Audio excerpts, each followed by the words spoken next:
의 이름으로 사랑하고 축복합니다. 행복한 명절 되세요. 오늘 우리가 마태복음 마지막 말씀을 보았습니다. 그래서 오늘 설교는 마태복음의 마지막 설교가 되겠고요. 다음 주부터는 이제 주일날 오전과 저녁에는 빌립보서의 말씀, 그리고 새벽에는 시편 제2권 말씀을 보려고 합니다. 이번 한 주간은 여러분이 집에서 빌립보서와 시편들을 쭉 읽어보시면서 말씀을 좀 묵상하고 은혜 받을 준비가 되시기를 바랍니다. 자, 여러분, 마태복음의 마지막 결론과 같은 말씀이면서 동시에 이제 예수님이 사람의 몸을 입고 이 땅에 오셔서 한평생 사시면서 십자가에 죽으시고 부활하셨죠. 이거는 이제 예수님의 생애에서 가장 중요한 사건들이었는데, 이거는 결국 죄에서 죽어갈 수밖에 없는 저와 여러분을 구원하기 위한 하나님의 구원의 역사입니다.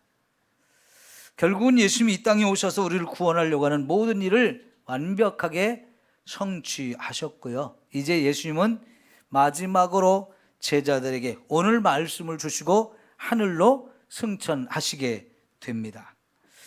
자, 그래서 오늘 말씀이 이제 예수님의 마지막 유언과 같은 말씀이고요. 많은 사람들은 이 말씀이 너무 중요하기 때문에 위대한 지상명령이다, 대사명이다, 이런 표현을 할 만큼 중요한 말씀이거든요. 오늘 저와 여러분이 이 말씀을 좀 마음에 잘 새겨서 이 말씀이 저와 여러분이 세상을 살아가는 인생의 가장 중요한 목표가 되기를 축원합니다. 삶에서 가장 위대한 비전을 가지면 가슴이 뜨거워지게 되고요, 그것을 위해서는 우리의 목숨까지도 아끼지 않고 내어놓을 수 있게 돼요. 오늘 말씀이 그와 같은 은혜가 저와 여러분 모두에게 가득 채워지는 이런 축복의 시간이 되기를 축원합니다. 자, 여러분, 이것은 예수님의 제자들, 예수님의 마지막 제자들을 모아놓고 이 말씀을 하셨는데, 그 제자들이 이 말씀을 받아서 그대로 순종해가지고 진짜 열심히 복음을 전했어요. 결국은 이 복음이 땅끝까지 이렇게 오면서 우리도 이 복음을 받고 우리도 구원받는 역사가 이루어졌죠. 여러분, 세계 지도를 펼쳐놓고 예수님이 이 말씀을 하신 가나안 땅을 중심으로 해서 쭉 동쪽으로 오면 동쪽 끝에 있는 나라가 우리나라예요. 그죠? 지도상으로 봤을 때 동쪽 끝에 있는 나라가 우리나라인데, 그 말씀대로 보면 땅끝까지 이 복음이 증거되어졌어요. 어떻게 여기까지 복음이 왔을까요? 수많은 사람들이 이 복음을 전하기 위해서 목숨을 걸었고, 그렇게 목숨 걸고 사방에 다니면서 복음을 전하다 보니까 130년 전에 우리나라에도 이 복음이 왔고, 지금은 우리도 이 복음을 받아들여서 구원의 기쁨을 누리고 있는 줄 믿습니다. 그러나 여러분, 이 땅에는 아직도 이 복음을 받지 못한 나라, 이 복음을 받지 못한 백성들도 많아요. 그렇기 때문에 여전히 이 사명은 저와 여러분이 이어서 감당해야 될 우리들의 사명입니다. 아직 끝나지 않았어요. 그래서 이 시대에 저와 여러분이 이 사명을 품고 부지런히 열심히 이 복음을 전할 수 있는 저와 여러분이 되어지기를 축원합니다. 오늘 말씀의 핵심 한마디로 딱 요약하면 가서 복음을 전하라 하는 거예요. 따라합시다. 가서 복음을 전하라. 네, 이게 이제 오늘 말씀의 핵심적인 주제인데, 여러분, 왜 복음을 전해야 되는 건가요? 이 복음, 예수의 십자가와 부활 외에는 죄로 죽을 수밖에 없는 인생을 구원할 수 있는 다른 방법이 없기 때문입니다. 오직 예수님을 믿어야만 죄 가운데 사는 인생이 지옥 갈 인생이 천국 가는 인생으로 바뀌어지는 일이 이루어집니다. 여러분, 우리가 또 다른 방법이 있다면 우리가 꼭 이걸 전하지 않아도 돼요. 그러나 오직 이거 외에는 다른 방법이 없잖아요. 죄를 해결할 수 있는 방법, 죽음의 문제를 해결할 수 있는 방법은 오직 예수님의 이 십자가 그리고 부활, 이거 외에는 다른 방법이 없어요. 불교에 가도 인간의 죄를 아주 중요하게 얘기합니다. 그러나 죄가 아주 무섭다는 건 알지만 그 죄를 해결할 방법을 그들은 찾지 못했어요.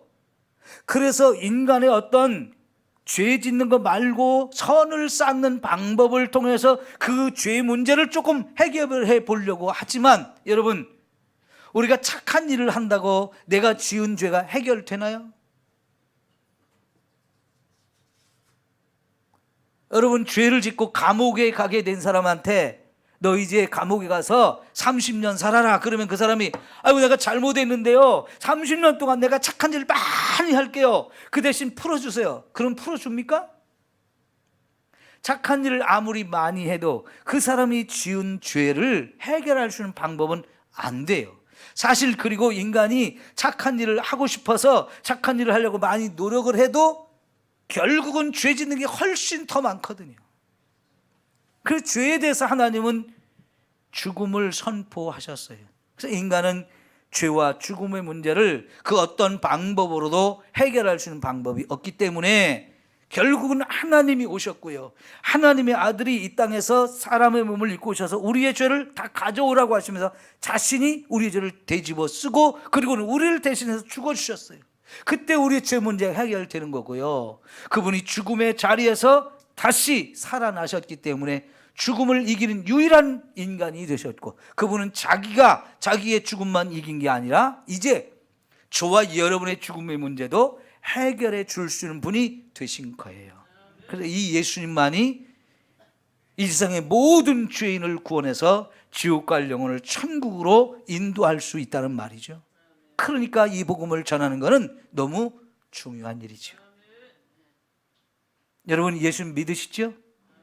그럼 여러분이 죄 문제, 죽음의 문제 해결된 걸 믿으시죠? 언제 죽어도 이제 여러분 천국 갈 수 있는 자신이 있으시죠? 그렇다면 여러분, 이렇게 좋은 생명의 복음을 내 주변에 있는 사람들이 몰라서 지옥 가게 됐다면 그 사람의 복음을 전할 책임이 누가 있어요? 누구에게 있어요? 저와 여러분에게 있단 말이죠. 내가 이걸 알면서도, 이 생명의 복음을 가지고 있으면서도 내 주변에 있는 사람들에게 복음을 전해서 전하지 않아서 그 사람이 지옥 간다면 하나님은 그 사람 지옥 간 책임을 누구한테 묻는다 했어요? 오늘 우리에게 묻는다는 거예요. 그러니까 여러분, 내 주변에 이 복음을 모르는 사람들이 있다는 걸 기억하면서 우리는 부지런히 내 주변 사람들에게 이 생명의 복음, 그들을 구원할 수 있는 복음을 전해야 할 줄 믿습니다. 죽어가는 사람이 있는데도 구경만 하고 있으면 되겠어요? 죽어가는 사람이 있다면 저와 여러분은 물불을 가리지 않고 뛰어들어서라도 그를 구원하려고 살리려고 막 애를 쓴단 말이죠. 여러분, 최근에도 큰 화재 현장에 소방관들이 뛰어들어가서 그 불 속에서 죽어가는 사람 구원하려고 하다가 죽은 사람들이 많았어요. 그런 얘기 들을 때마다 정말 마음이 아프고, 그런 불 속에 뛰어들어가서 죽은 사람들을 살리려다가 자신이 죽은 그 사람들이 너무너무 귀하다는 거, 너무나 아까운 생명들을 잃었다는 걸 생각하면서 마음 아파하죠. 누군가 책임을 가지고 죽어가는 자를 살린다고 하는 것은 너무나 귀한 일이에요. 물속에 빠지는 사람도 들어가서 건져줘야 되고요, 불 가운데 빠져있는 사람도 들어가서 건질 수 있다면 우리는 최선을 다해서 그 일을 해야 되는 거죠. 이게 바로 전도하는 일이래요. 전도가 그렇게 죽어가는 영혼을 살리는 일이라고 하면서 예수님은 이 전도의 사명을 저와 여러분에게 주셨다는 말이죠. 근데 이 전도의 사명 받아가지고 귀찮아서 못하겠습니다. 난 저 사람 모르는데, 저 사람 내가 미워하는 사람인데 난 안전할래요. 이러면서 우리가 이 사명을 거부하는 이런 일이 저와 여러분은 없어야 되겠죠. 힘이 들어도 해야 될 일이고요. 그래서 제자들은 목숨을 걸고 이 일을 전했고요. 그들의 그런 헌신과 수고와 희생이 있었기 때문에 이 먼 나라인 우리에게까지 복음이 증거되어졌어요. 여러분, 이 생명의 복음을 부지런히 열심히 전할 수 있는 저와 여러분이 되어지기를 축원합니다. 사실 아까 가나안 땅으로부터 동쪽 끝에가 우리나라가 있다고 그랬는데, 처음에는 이 동쪽으로도 복음이 왔어요. 사실 신라 시대에도 이 땅에 복음이 약하게 들어왔거든요. 그러니까 여러분, 경주에 가면 불국사라고 하는 아주 대단한 우리 문화유산이 있죠. 근데 절이에요. 그죠? 그 절 마당에 두 개의 큰 탑이 있는데, 석가탑과 다보탑이라는 두 개의 탑이 있잖아요. 근데 그 다보탑을 이제 너무 오래돼 가지고 해체해서 다시 보수를 하려고 이렇게 해체했는데, 그 속에서 뭐가 나온지 아세요? 돌로 만든 십자가가 나왔어요. 사람들이 깜짝 놀랐어요. 아니, 절에, 부처님을 믿는 절의 마당에 이렇게 세워져 있는 이 석가탑, 다보탑, 특히 다보탑 속에서 돌로 만든 십자가가 나왔다. 여러분, 불교 문화에서는 십자가라고 하는 건 찾아볼 수가 없는 거예요. 그런데 이 십자가가 도대체 뭔가, 왜 여기서 나왔느냐? 역사적으로 찾아보니까요, 이 복음이 동쪽으로 와가지고 그 복음의 역사가 우리나라까지 그 시대에 와가지고 십자가가 거기 나왔다고 확인이 돼요. 처음에는 인도까지 복음이 전해졌는데요, 그 인도하고 우리 통일 신라 시대하고 교류가 있어가지고 이 인도에서 이 복음이 우리나라까지 왔을 것이라는 추측을 해볼 수 있고요. 당나라의 서쪽으로부터 계속해서 복음이 증거되어져 가지고 당나라 시대에 경교라고 불려지던 그런 단체가 있었어요. 당나라하고 통일신라하고 굉장히 교류가 활발하게 이루어졌잖아요. 그러니까 중국과 인도를 통해서 복음이 우리나라에 그때 전해지기는 했는데 아주 약하게 전해졌기 때문에 활성화가 되지를 못하고요. 결국은 이 복음이 서쪽으로 해서 유럽을 복음화시킨 다음에, 유럽이 복음화된 다음에 그 복음이 대서양을 건너서 미국으로 건너갔고요. 미국이 복음화되면서 미국이 다시 한번 태평양이라고 하는 제일 큰 바다를 건너서 우리나라까지 복음이 왔거든요.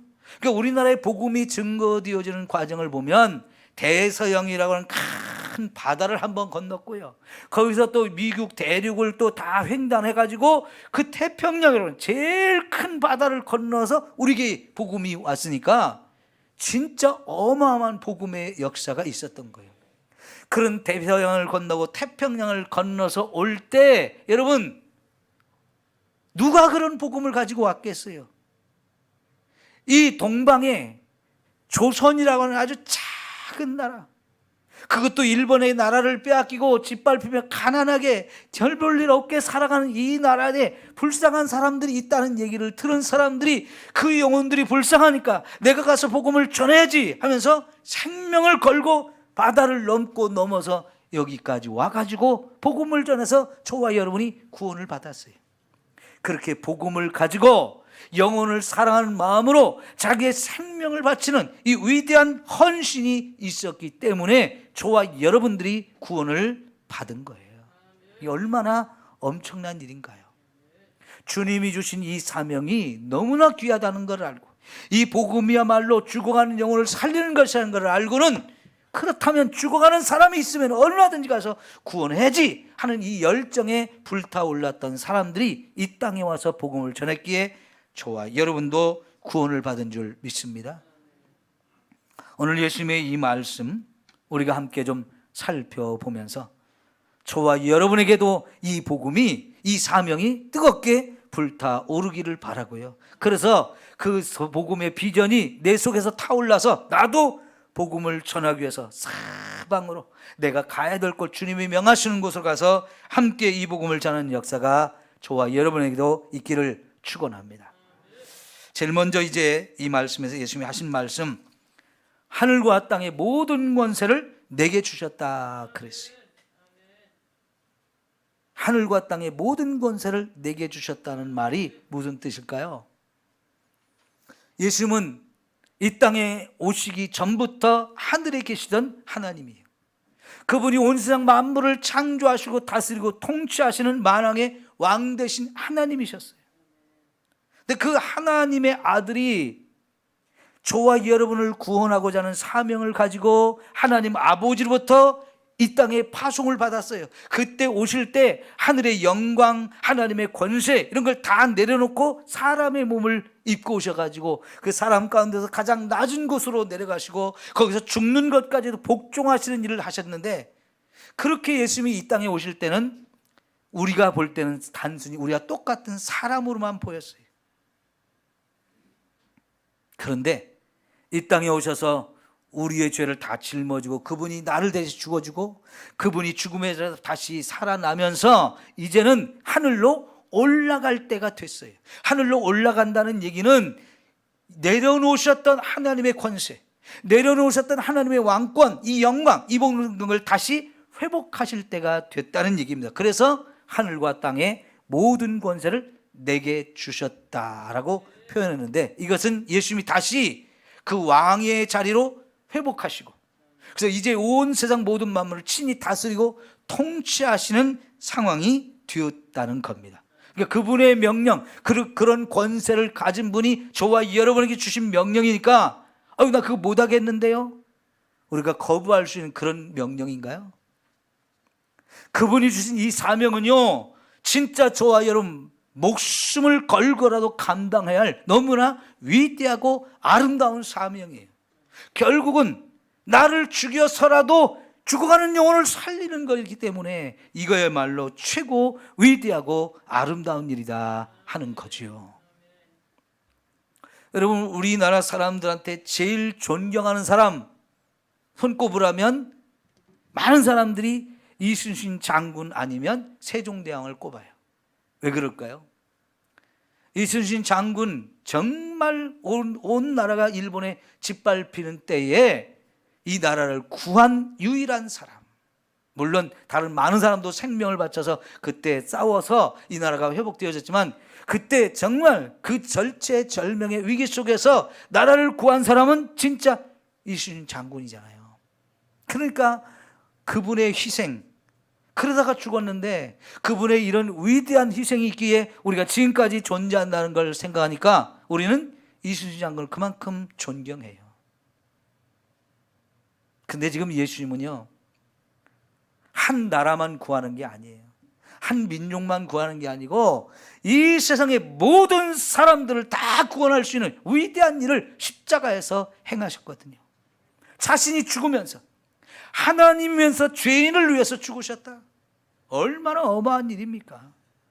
그리고는 이렇게 우리를 구원할 수 있는 모든 일을 이제 완성시키셨기 때문에 가서 복음을 전하라는 거예요.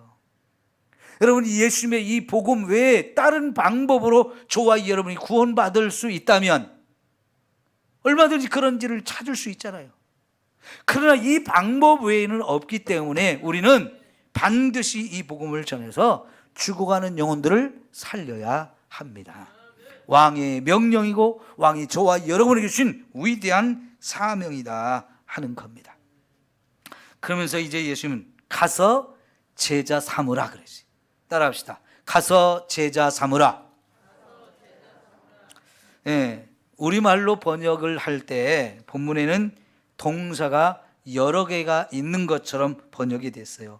가라, 제자 삼으라, 세례를 베풀라, 가르쳐라, 지키게 하라, 뭐 여러 가지 동사가 있는 것처럼 번역이 됐는데, 사실은 동사는 가서 제자 삼으라, 이거 하나예요. 나머지들은 동사를 변형시킨 분사 형태인데요.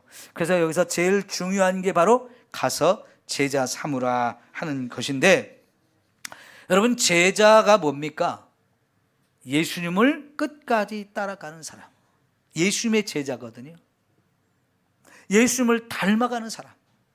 그래서 결국 예수님처럼 살아가는 사람, 이 사람들을 제자라고 말하는데, 제자는 그냥 예수 믿으면 되는 게 아니에요. 예수 믿으면 저절로 예수님의 제자가 되는 게 아니고 반드시 훈련을 받아서 제자가 되어지는 거예요. 여러분, 우리 자녀들 군대에 간다고 군인이 됐나요? 군인의 신분은 되어졌지만 거기서 엄청난 훈련을 해야만 군인다운 군인이 될 수 있고요, 그런 사람이 나라를 지킬 수 있어요. 근데 군대 보내놓고 훈련을 안 하면, 군복만 입으면 그냥 군인인가요? 그런 군대라면 우리가 나라를 맡길 수가 없거든요. 그러니까 나라를 지키는 이 위대한 사명을 위해서는 군대로 우리 자녀들이 가가지고 힘들지만 많은 훈련을 해요. 그래야 진짜 군인의 역할을 감당하고 나라를 지킬 수 있는 사람들이 되어지잖아요.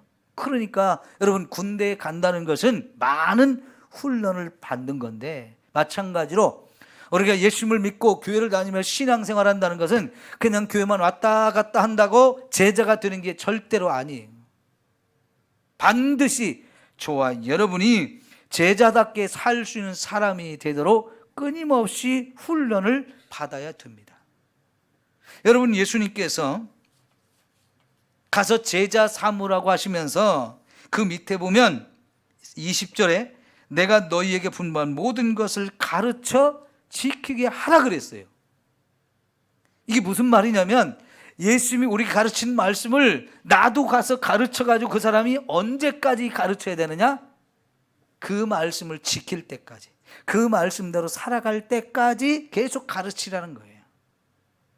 그러지 않으면 이 사람들이 이게 힘든 거예요. 여러분, 안타깝게도 우리가 시골에서 태어났고, 그것도 가난한 집에서 태어났고, 또 많은 분들이 여자로 태어났다는 것 때문에 부모님들이 학교 공부를 제대로 시키지 않은 분들이 많아요. 그러니까 배우고 싶었지만 배우지 못했어요. 이제 나이를 먹어서 배우려니까 배우는 게 어렵고 힘들고 하니까 배우자 그러면 안 하려고 그래요. 두려워해. 결국은 그래서 그 교회는 열심히 다니기는 하는데 배우고 가르치고 훈련받는 것을 제대로 하지 않다 보니까 신앙생활이 제대로 될 수가 없는 거예요. 교회는 오래 다녔어도 믿음은 언제나 제자리, 어린아이 같은 수준에 머물러 있는 사람들이 많아요. 왜요? 배우고 가르치고 훈련받는 일을 안 했기 때문에 그래요. 요즘 아이들 어려도 얼마나 똑똑해요. 왜 그래요? 그만큼 배운 것이 많고요. 그런 아이들이요, 좀 네가 배운 거 얘기해봐라 그러면요, 얼마나 줄줄줄줄 잘 설명하고 말들을 잘하는지. 걔네들도 또 가르치는 일도 얼마든지 할 수 있어요. 초등학교 3학년 이상만 돼도요, 1, 2학년 얼마든지 가르칠 수 있거든요. 그리고 요즘에 부모들이 자녀들 더 공부 잘하는 사람 되게 하려고 얼마나 사교육을 많이 시킵니까? 여기저기 학원으로 막 보내면서 아이들 놀 시간도 없고요, 친구들 사귈 시간도 없고, 짜증나고 힘들어하면서도 애들 부모가 시키니까 막 억지로라도 가서 하는데 엄청난 돈을 들이면서 해요. 왜 그렇게 합니까? 뒤처지지 않게 하려고. 여러분, 옛날 같으면요, 1학년 마치면 2학년 되고 2학년 마치면 3학년 되고 자동적으로 올라가거든요. 그런다고 해서 실력도 같이 따라 올라가나요? 실력이 뒷받침되지 못했는데 벌써 2학년 되고 3학년 올라가는 아이들도 많아요. 그래서 그걸 염려하면서 부모들이 사교육이라도 시켜서 따라가게 자꾸 해주는 건데, 우리 아이들에게 그런 걸 정말 신경 쓰고 여러분이 엄청난 물질과 에너지를 쏟아붓는데 정작 우리 신앙에서는 그런 노력들을 안 한단 말이에요. 배우고 훈련하고 가르치고, 그러면서 너도 제자가 되고 나도 제자가 되고 또 사람들을 제자시키는, 제자화시키는 이런 일을 계속 해야 되는데, 우리가 이런 일을 힘들다고 어렵다고 자꾸만 회피하고 안 하려고 하는 경향이 있어요. 여러분, 배워야 합니다. 그리고 또 가르쳐야 돼요. 자꾸 훈련을 통해서 저와 여러분이 제자가 되면서 결국은 가르쳐 지킬 수 있는 자리까지 가야 돼요. 오늘 우리의 신앙의 문제 중에 하나가 뭐냐면 아는 건 많은데 그대로 안 산다는 거예요. 이제 읽고 듣고 한 것이 많다 보니까 머릿속에 들어있는 건 많은데 그렇게 살지 않는다는 것이 심각한 문제예요. 그런 예수님도 바리새인들을 향해서 아주 신랄하게 책망하고 비판한 게 그것 때문이에요. 특별히 바리새인들이 유대인들을, 자기 백성들을 가르치는 역할들을 많이 했는데 가르치면서도 그렇게 안 사는 이런 이율배반적인 이런 모습, 이거는 위선적이고 아주 가증스러운 것이라고 하면서 그건 절대로 하나님 나라에 들어갈 수 없다고 하면서 엄청 책망을 했어요. 안타깝게도 오늘 이 시대의 우리나라의 성도들이 대부분 그런 병에 걸렸어요. 교회는 오래 다녀서 들은 건 많고 아는 건 많은데 생활이 거기에 뒷받침되어서 따라가지 못하는 이런 부분들, 그래서 정말 오늘 우리도 심각한 위기 상황에 있는 겁니다. 예수님이 책망하기 전에 믿지 않는 세상 사람들이 교회 다니는 저와 여러분을 자꾸 욕하고 손가락질하고 비난하고 이제는 무시하고 짓밟는 자리까지 갔잖아요. 다 뭐 때문에 그래요? 우리한테 기대하는 게 있거든요. 교회 다니는 사람들은 뭔가 달라야 돼. 기대하는 게 있는데 하나도 안 다르네. 그럼 교회 다니도 별것 아니잖아. 저거 엉터리인데 하면서 자꾸 우리 엉터리 신앙을 비난하고 욕하는 거잖아요. 여러분, 가르쳐 지켜야, 가르치고 배우고 지켜야 그게 참된 신앙생활을 하는 거예요. 우리 말씀을 듣고 말씀대로 살아갑시다. 그 훈련을 하셔야만 자꾸 그런 사람으로 내가 변화되어져요. 생각이 변화되고 행동이 변화되고 삶이 바뀌어지는 이런 역사가 있을 때까지 우리는 끊임없이 배우고 또 가르치고 훈련을 통해서 예수님의 제자가 되어야 합니다. 그럴 때 세상을 변화시킬 수 있어요. 우리가 세상에 나가서 말을 할 때 우리 말이 권세가 있어야 되잖아요. 사람들이 말 한마디만 해도 저 사람 말은 진실해, 저 사람 말은 믿을만해 하면서 믿어주고 진지하게 들어주는 이런 게 있어야 되는데 니들 말은 들으나 마나야 이러면 무슨 권위가 있겠어요. 예전에 영국 사람들이 큰 힘을 가지고 인도라고 하는 큰 나라를 빼앗아서 식민지로 만들고 지배를 했어요. 우리나라도 일본에게 그렇게 식민지 생활을 했던 것처럼 영국이 인도 그 큰 나라를 식민지로 만들고 지배를 했어요. 그럼 여러분, 영국 사람들이 인도 사람들한테 잘해주겠다고 자기들이 와서 통치를 하는 겁니까? 인도에 있는 좋은 것 다 빼앗아 가려고 하는 거지. 그러면서도 영국 사람들이 자기가 믿는 하나님, 자기들 믿는 예수님을 인도 사람들한테 믿게 하려고 막 그랬어요. 마치 일본 사람들이 우리나라 와서 일본의 천황이 우리의 신이 되어야 된다고, 우리를 신으로 섬기라고 신사를 만들어 놓고 가서 신사 참배를 막 하게 했죠. 목숨 걸고 그걸 반대하도 죽이면서까지 우리 억지로라도 그걸 시키려고 했어요. 우리가 그걸 믿음으로 받아들였습니까? 가서 고개를 숙이고 절을 하는 것 같지 마음속에는 두고 보자 이러면서 했잖아요. 근데 영국 사람들도요, 인도 사람들을 지배하면서 자기들이 믿는 하나님, 자기들이 믿는 예수님을 막 믿으라고 했어요. 근데 영국 사람들이, 인도 사람들이 영국 사람이 그렇게 하는 그 하나님, 그 예수님 믿어지겠습니까? 이 인도의 유명한 지도자 간디라고 하는 사람이 있었는데요, 이 사람은 인도 사람들의 존경을 엄청 받았어요.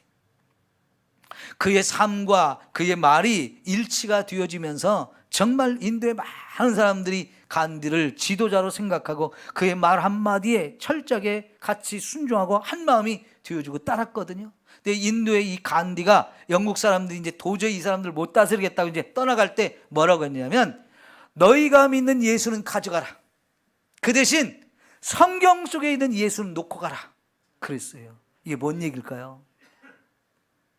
간디도요, 영국 사람들이 그렇게 말하는 성경을 가져다가 읽어봤어요. 그랬더니 거기 있는 예수님이 너무 훌륭한 거예요.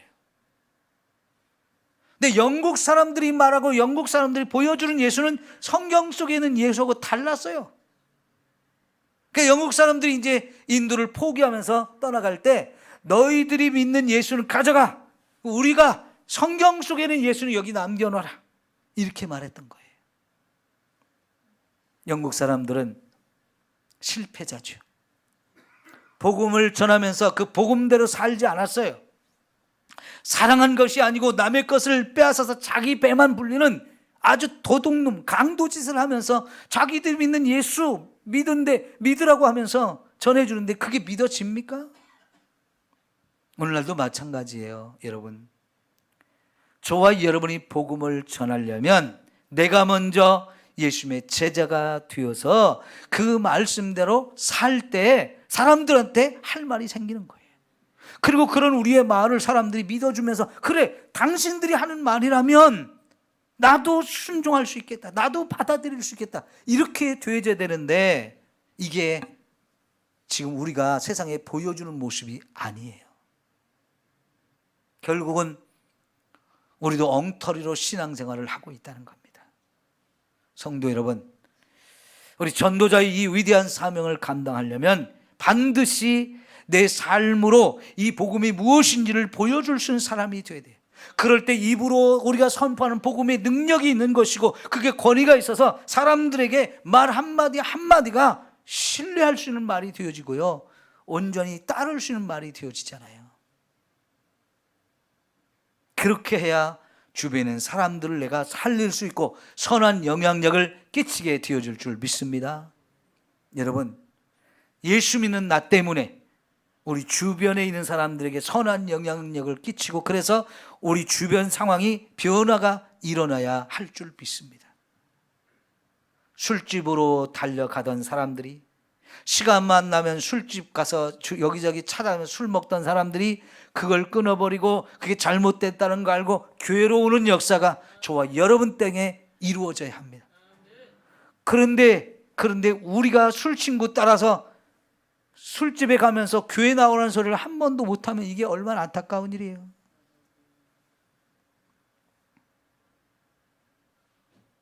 여러분, 우리 교회가 신풍동에 있어서 신풍동이 달라지고 변화가 일어나야 할 줄 믿습니다.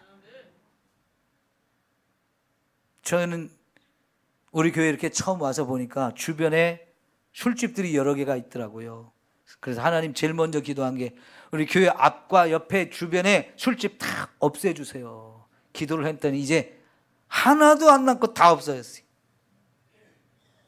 하나 남아있네요. 요 주차장 옆에. 그 술집 건너편에 부양 아파트 앞에 있던 술집이 술 먹는 사람들 중에는 맛집으로 알려졌다고 그랬는데 그러대요. 그런 소문이 있대요. 여러분 술 드시는 가고 싶어도 이제 갈 수가 없게 됐어요. 거기도 교회로 바뀌었어요. 참 감사한 일이죠. 여러분, 교회가 여기 있음으로 인해서 이 교회가 이 지역에 밤길이 밝아져야 되고요, 술집들이 다 없어져야 되고요, 더 좋은 동네로 바뀌어져야 합니다. 신풍동 전체가 교회 때문에 좋은 동네로 바뀌어져야 돼요. 우리가 명절이 되어지면 이 동네에 어려운 이웃들에게 쌀도 나눠주고 또 여러 가지 생필품도 자꾸 전해주고 하면서 또 5월달 같은 경우는 어른들 초청해서 잔치도 벌이고 이런 일들을 왜 하는 겁니까? 동네 사람들하고 친해지면서 동네 사람들한테 인정을 받으려고 하는 거잖아요. 그래서 결국은 이 지역 사람들이 다 예수를 믿을 때까지 우리는 그런 일을 쉬지 않고 해야 돼요. 어떻게 보면 제가 쭉 돌아보면 이 군산시내에서 제일 가난한 동네가 이 동네 같아요. 아직도 삐뚤삐뚤한 골목길, 둘이 골목을 함께 지나갈 수 없을 만큼 좁은 골목길들이 많아요. 다 쓰러져 가는 집에 살고 있는 사람들이 여전히 많아요. 그런 사람들에게, 나이까지 먹어서 움직임도 불편한 사람들에게, 아무도 찾아오는 사람이 없는 사람들에게 복음을 들고 가서 복음을 전해서 그 영혼들을 구원한다는 일, 얼마나 귀하고 아름다운 일입니까? 여러분, 이런 일들을 우리는 끊임없이 감당해서 내 주변에, 우리 주변에 선한 영향력을 자꾸 끼쳐가는 교회가 되어야 할 줄 믿습니다.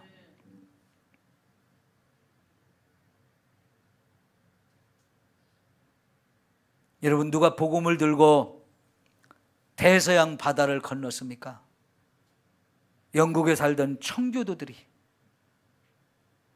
그 힘들고 어려운 박해 상황을 벗어나서 새로운 땅을 좀 찾아보자. 저 대서양 바다 건너편에 새로운 땅이 있다더라. 거기로 가보자 해서 청교도들이 배를 타고 가다가요, 102명인가 되는 사람이 가다가 결국은 거의 3분의 2가 죽고요, 3분의 1만 살아남았는데, 그들이 미국이라는 나라를 청교도 정신으로 멋지게 세웠어요. 한 200년이 지나면 지금 미국도 청교도 정신을 많이 잃어버렸고 타락을 많이 했지만, 그들이 부흥을 할 때 그 부흥의 열기 속에서 은혜를 받았던 젊은이들이요, 태평양 바다를 건너서 이 조선 땅에, 정말 암울한 땅에 복음을 들고 와서 복음을 전함으로 이 나라가 살아났어요. 세계에서 제일 가난하고 제일 못 살고 제일 힘들던 나라에, 이 어둠의 땅에 복음이 들어오면서 완전히 달라졌죠. 전 세계 역사 가운데 이렇게 가난한 나라가 짧은 기간에 부자가 된 나라는 우리나라가 유일합니다. 그것도 6.25를 겪으면서 모든 것이 다 파괴되어졌던 나라가 이렇게 짧은 시간에 세계 10위권에 안에 들 정도로 잘 사는 나라, 우리나라가 유일해요. 그전에는 세계에서 우리나라 가난하다고 막 구호물자 보내줘가지고 그 원조품을 먹고 살던 나라인데, 우리 성도들 가운데는 어려서 학교 다닐 때 학교에서 나눠주는 그 구호물자 빵으로 먹고 우유가루 먹고 그러면서 옥수수가루 먹고 그러면서 학교 다니고 크신 분들 아직도 있죠.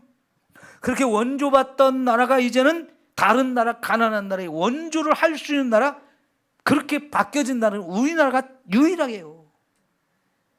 그런데 그 과정 속에 복음으로 말미암아 우리의 생각이 바뀌어지고 삶이 바뀌어지니까 이런 일을 할 수 있게 되어진다는 거죠. 여러분, 앞으로도 우리는 복음의 빚진 자의 심정을 가지고 이런 일을 잘 감당해야 할 줄 믿습니다. 전 세계가 지금 이 코로나로 인해서 엄청 고통받을 때 우리나라가 아주 참 훌륭한 일을 많이 했는데요, 6.25 때 우리나라 와서 총칼을 들고 싸우다가 죽은 사람도 많았지만 살아남아서 고국으로 돌아가서 지금까지 살아있는 분들 70년이 넘었으니까요, 거의 다 90이 넘었거든요. 그러니 나이도 많이 먹었고 전쟁터에서 받았던 그 트라우마, 상처도 많고 실제로 부상을 입고 장애를 가지고 평생 사는 사람도 많고, 그런데 그런 사람들한테 이 코로나가 생기면서 우리나라에서요, 그 우리나라에 참여했던 참전 용사들한테 수많은 물품들을 보내주었어요.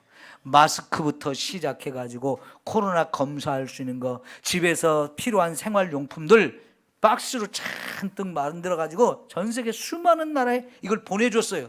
그 사람들이 이걸 받고 감동을 하는 거예요.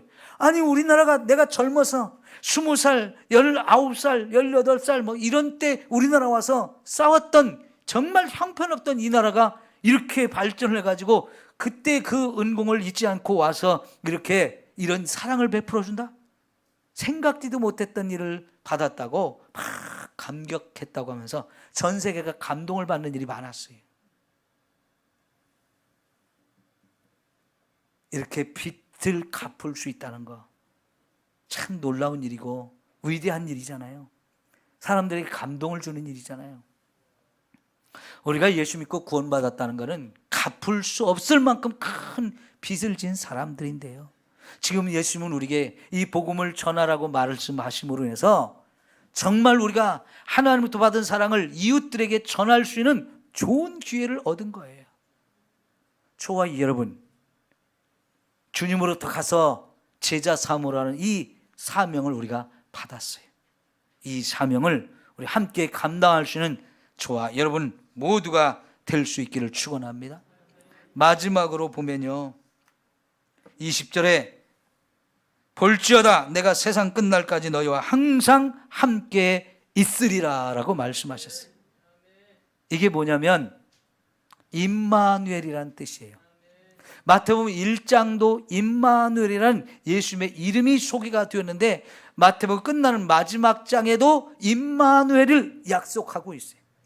하나님이 우리와 함께 하신다는 예수님의 또 다른 이름.